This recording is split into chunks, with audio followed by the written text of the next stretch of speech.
What's going on, guys? My name is 15 Gamer, and today I want to try something new with the Gamer Play series. And it might stay, it might not, depending on whether you guys actually like it or not.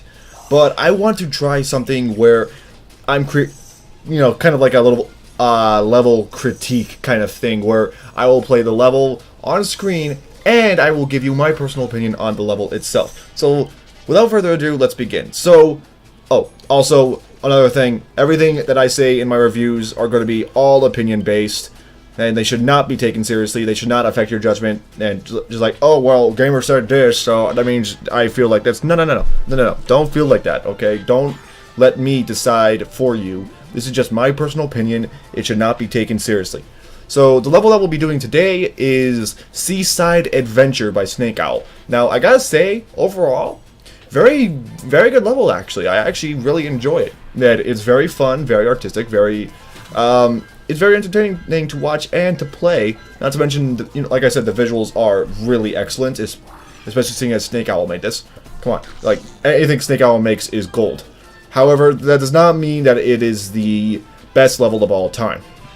Now, the reason that is because, one, in a scene like this, there's a couple of them in the level. You basically, for some reason, like, there's no 3D sort of movement, and you know what, that's fine. I don't judge, because, like, maybe he didn't want to add it in, or he just didn't, like figure out that he could. But when you're doing stuff like that in the level, and there's actually a part in the level where you actually have to do that, like here, where we have to get those score bubbles, you have to actually, go through the layers like an actual sack person, and that's kind of boring. That kind of takes away from the gameplay of the level. Whereas in a level by Codex, which I have already uploaded, that now, the 3D stuff are in those parts. That you can easily just move through it like you would as an actual person or actual sack person going in any direction. Then, because now in those you can actually go in and out of the layers. Here, you kind of just don't. Like, what the hell? I can understand, like I said, not everyone uses the 3D movement thing, but they should. I don't know why it's not used a lot more. Anyways, as we move further on, another problem I actually have with the level is, it's challenging as hell. Like, scenes like this, you don't know what to do most of the time. And yes, it's true, if you notice there in the background, they do give you a hint, but it's not like the best hint ever. You don't know what you're trying to do.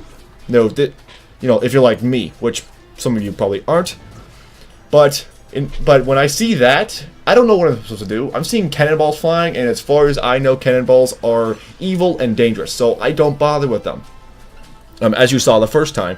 But then I finally realized that it's actually needed. I actually need to actually jump on those cannonballs because they're bouncy, apparently.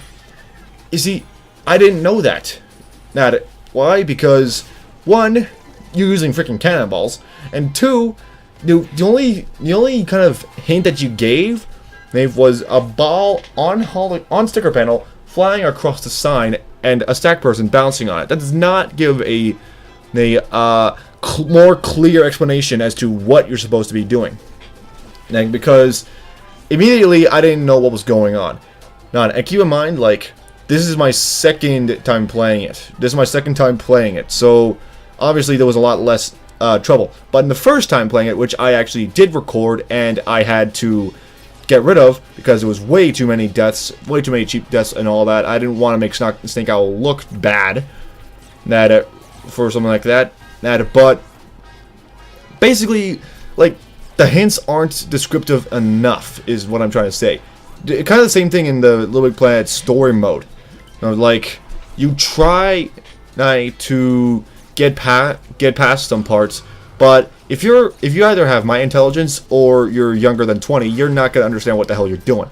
You'll be going through the entire thing just questioning what the hell you're supposed to do. And it's not good for a kid's game, to be honest. That's not really good for a game that's meant for kids. And The fact that there's actual 20-year-olds on here, I don't know either. But nevertheless, I don't know. Like challenging, yes, you can easily do that, but at least give clear hints.